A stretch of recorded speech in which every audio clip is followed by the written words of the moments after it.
नमस्कार साथियों, कैसे हैं आप लोग। आप लोगों का मार्गदर्शन इंस्टीट्यूट में स्वागत है। साथियों, जैसे कि आपको जीव विज्ञान की क्लासें दी जा रही हैं, एक क्लास आपको मिल गई होगी और दूसरी क्लास आज फिर लेके आए हैं। कुछ और प्रश्न है इसमें जीव विज्ञान के, यानी लगातार आपको कुछ बहुत सारे प्रश्न दिए जाएंगे कि 15 से 20 प्रश्न या 17 प्रश्न जो है, अगर रोज रोज एक क्लास आपको दी जाएगी तो आपके एनटीपीसी एग्जाम के लिए बहुत ही लाभकारी होगा। एग्जाम में आएंगे भी प्रश्न। तो चलिए शुरू करते हैं। आज कुछ और प्रश्नों को देखते हैं जो आपके एनटीपीसी में आने हैं। चलिए देखो, ये जितना भी लिखा रहे हैं हम आपको जीव विज्ञान का पोर्शन, ये एक सीरियल वाइज है ना, चैप्टर वाइज, पूरा का पूरा चैप्टर वाइज है। बस उससे हमने क्या किया है कि प्रश्न निकाल लिए हैं, है ना। प्रश्न निकाल के आपको लिखा के बता दे रहे हैं। ठीक, चलिए शुरू करते हैं। पहला प्रश्न है आज आपका, माइटोकांड्रिया नहीं पाया जाता है। भाई कुछ लोग माइट्रो बोलते हैं ना, लेकिन माइटोकॉन्ड्रिया होता है नाम इसका, जो शुद्ध होता है माइटोकॉन्ड्रिया। ठीक है, नहीं पाया जाता। तो भैया किस में नहीं पाया जाता? जो नीले हरे शैवाल होते हैं उनमें नहीं पाया जाता। किस में नहीं पाया जाता? जो नीले हरे शैवाल होते हैं उसमें नहीं पाया जाता। अगला है, टमाटर का रंग लाल क्यों होता है? पेपर में कई बार आ चुका है कि भैया टमाटर का रंग लाल क्यों होता है, किसके वजह से टमाटर का रंग जो होता है वो लाल होता है, क्यों नहीं पीला होता है ना, क्यों नहीं हरा होता है। पीला भी टमाटर होता है और हरा भी टमाटर होता है। पीला कब होता है? पहले हरा टमाटर होता है, उसके बाद पीलापन आता है, फिर उसके बाद टमाटर लाल हो जाता है। तो टमाटर का रंग लाल क्यों होता है?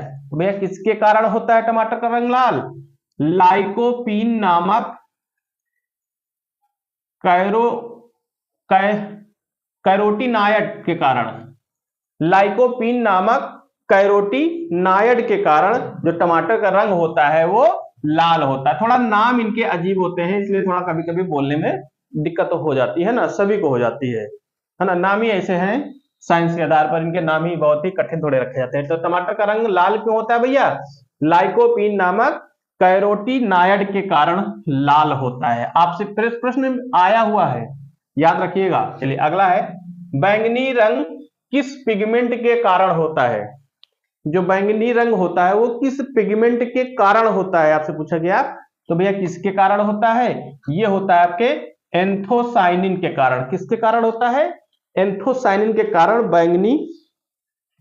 बैंगनी रंग जो है का पिगमेंट जो बनता है वो एंथोसाइनिन के कारण बनता है। ठीक, चलिए अगला है, कार्बन संश्लेषण की प्रथम उपज क्या है? जो कार्बन संश्लेषण है उसकी प्रथम उपज के पूछा गया है कि क्या है। तो भैया कार्बन संश्लेषण की जो सबसे प्रथम उपज होती है वो होती है हमारी ग्लूकोज, जिसको C6H12O6 कहते हैं ना, ग्लूकोज। चलिए, शर्कराओं में सबसे मीठी शर्करा कौन होती है? जो शर्कराएं होती हैं बहुत सारी, उसमें सबसे मीठी शर्करा कौन सी होती है? तो वह उसमें होती है हमारा फ्रक्टोज होता है। कौन सा होता है? फ्रक्टोज होता है। कौन सा शर्कराओं में सबसे मीठी शर्करा पूछा जाए तो फ्रक्टोज होगा। क्या होगा? फ्रक्टोज। चलिए अगला है, इमली अंगूर में अम्ल कौन सा पाया? देखो ये पूछता है ना, इमली में हो गया, सेब में हो गया, अंगूर में हो गया, नींबू में हो गया, है ना, संतरे में हो गया। इसमें पूछता है कि इसमें कौन सा अम्ल पाया जाता है। तो कुछ लिख दिया यहाँ पर, देखो जैसे इमली अंगूर, इमली और अंगूर में एक ही प्रकार का अम्ल पाया जाता है और उस अम्ल का नाम है टार्टरिक अम्ल, जिसको टार्टरिक कुछ लोग बोल देते हैं। क्या बोल देते हैं हम लोग अपनी भाषा में? टार्टरिक अम्ल बोल देते हैं ना, लेकिन उसका नाम शुद्ध जो होता है वो टार्टरिक अम्ल होता है। कौन सा? टार्टरिक अम्ल होता है। चलिए नींबू की बात करें, नींबू में इतना खट्टापन होता है भैया, तो खट्टी चीजों में कौन सा अम्ल पाया जाता है? उसमें साइट्रिक अम्ल पाया जाता है। किसमें? नींबू की बात करें तो इसमें साइट्रिक अम्ल पाया जाता है। कौन सा अम्ल? साइट्रिक अम्ल। एक बहुत इंपॉर्टेंट है भैया, सेब का। आपसे सेब का पूछ लेता है कि बताइए सेब में कौन सा अम्ल पाया जाता है? तो सेब में पाया जाता है मैलिक अम्ल। कौन सा अम्ल पाया जाता है? मैलिक अम्ल। सेब में मैलिक अम्ल पाया जाता है। ठीक है, चलिए अगला प्रश्न है, सन 1831 में केंद्रिका की खोज। देखो साइंस में खोज से संबंधित कोई ना कोई प्रश्न तो आपके आने ही आने एग्जाम में, है ना, तो खोज वाले याद करके रखिए। केंद्रक की खोज आपसे डायरेक्ट पूछ सकता है कि केंद्रक की खोज किसने की थी, या फिर सन बता के, यहाँ पे सन दे दिया गया 1831 में केंद्रक की खोज किसने की थी, तो रॉबर्ट ब्राउन ने की थी। किसने की थी भैया, रॉबर्ट ब्राउन ने ही केंद्रक का खोज की थी। चलिए अगला है, केंद्रिका का निर्माण कैसे होता है। जो केंद्रिका होती है, जो साइंस आप लोग पढ़े हैं ना, तो जो केंद्रिका का निर्माण होता है वो किसकी वजह से होता है, तो भैया वो गुणसूत्र के द्वारा होता है। किसके द्वारा होता है, गुणसूत्रों के द्वारा केंद्रिका का निर्माण होता है। अगला है, केंद्रक में डीएनए का अंश होता है, कितने परसेंट होता है। जो केंद्रक होता है उसमें डीएनए का अंश कितने परसेंट होता है, एग्जाम में आया हुआ प्रश्न है। तो भैया कितने परसेंट होता है, उसमें होता है केंद्रक में 10% डीएनए का अंश होता है। किसमें, केंद्रक में, ठीक है, 10%। चलिए अगला है, न्यूक्लिक अम्ल का निर्माण होता है। आपसे पूछा गया कि न्यूक्लिक अम्ल का निर्माण होता है, तो भैया कहां होता है न्यूक्लिक अम्ल का निर्माण, न्यूक्लियोटाइड में होता है। कहां पर होता है, न्यूक्लियोटाइड में, टाइड से होता है, ठीक है, न्यूक्लियोटाइड से न्यूक्लिक अम्ल का निर्माण होता है, ठीक। अगला है, डीएनए मॉडल के लिए नोबेल पुरस्कार मिला था। अब भाई साइंस से संबंधित है तो साइंस में ही नोबेल पुरस्कार दिया जाता है। तो डीएनए मॉडल के लिए नोबेल पुरस्कार मिला था किसको, वाटसन क्रिक एवं विल्किंस को, वाटसन क्रिक एवं विल्किंस को क्या मिला था, डीएनए मॉडल के लिए नोबेल पुरस्कार दिया गया था।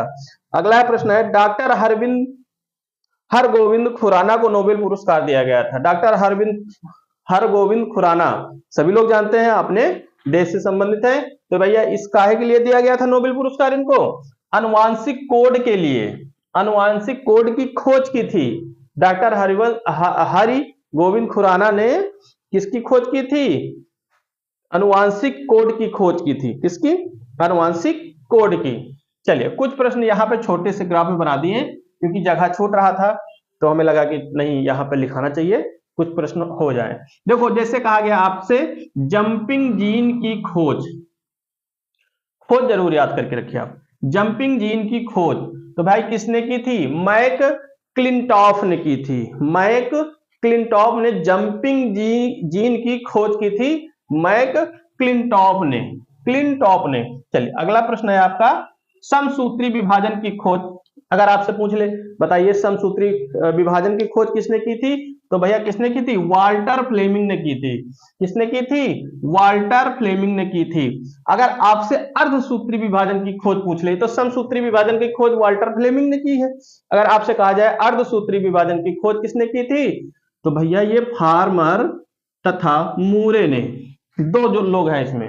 अर्धसूत्री विभाजन की खोज में दो लोगों का नाम आता है, एक तो आता है फार्मर, एक आता है मूरे, है ना, फार्मर मूरे। चलिए अगला है, चालनी नलिकाएं कहां पाई जाती हैं। जो चालनी नलिकाएं होती हैं शरीर में वो कहां पाई जाती हैं, चालनी नलिकाएं शरीर में नहीं, ठीक, पेड़ों में। चालनी नलिकाएं कहां पाई जाती हैं, तो भैया ये फ्लोएम में पाई जाती हैं। कहां पर, फ्लोएम, है ना, पढ़े हो ना, फ्लोएम जाइलम ये सब पढ़ रखे हो सब लोग। तो चालनी नलिकाएं कहां पाई जाती हैं, ये पाई जाती हैं फ्लोएम में, ठीक। अगला है आपका, माइकोलॉजी में अध्ययन किया जाता है। जो माइकोलॉजी, फाइकोलॉजी, है ना, ये सब अध्ययन के लिए होते हैं, तो सबको पता है। जैसे फाइकोलॉजी में अध्ययन किया जाता है तो भैया काहे का किया जाता है, शैवाल का। अगर फाइको के दर पे आपको माइको पूछ लिया जाता है, माइकोलॉजी में किसका अध्ययन किया जाता है, तो आप बताइए कि माइकोलॉजी में किसका अध्ययन किया जाता है। फाइको में तो शैवाल का किया जाता है, तो माइको में किसका किया जाएगा, कवक का किया जाएगा। इसी तरह बहुत सारे हैं जो हम आपको लिखा देंगे कि इसके अध्ययन को क्या कहते हैं, सेरिकल्चर, है ना, पीसी कल्चर, बहुत सारी चीजें हैं इसमें। तो हम एक उसका भी वीडियो बना देंगे और आप आराम से उसको याद कर लेना, ठीक। तो ठीक है, आज की क्लास यहीं तक रखते हैं और आपसे फिर मुलाकात करते हैं दूसरे जीव विज्ञान की क्लास में। ये आज का जो था ये दूसरी क्लास थी कौन सी? भाग 2 था। क्या था? भाग 2 था जीव विज्ञान का। ठीक है, इसी तरह के 15 से 16 प्रश्न रोजाना आप थोड़े थोड़े करके पढ़ते रहें। थोड़े थोड़े करके पढ़ेंगे तो आपके जो दिमाग में है ये बिल्कुल अच्छी तरीके से बैठ जाएगा, है ना। थोड़ी चीजें याद करने पे हमारे दिमाग में रहती हैं, ज्यादा पढ़ लेते हैं तो दिमाग में नहीं रहती, क्योंकि बहुत सारी चीजें पढ़नी होती हैं, केवल हमको यही नहीं पढ़नी होती ना कि जीव विज्ञान ही पढ़ना है। चलिए, तो ठीक है, आप क्लास को देखते रहें, थोड़ा से आप शेयर कर दिया करें, है ना, क्योंकि बार बार आपसे कहा जा रहा है, तो आप थोड़ा शेयर कर दें ताकि और लोग देखें, है ना, अच्छा लगे हमें भी, तो थोड़ी हमारी भी हिम्मत बने कि आप लोगों को पढ़ाने में। चलिए ठीक है, बस आज की क्लास यहीं तक रखते हैं, मिलते हैं अगली क्लास में। धन्यवाद।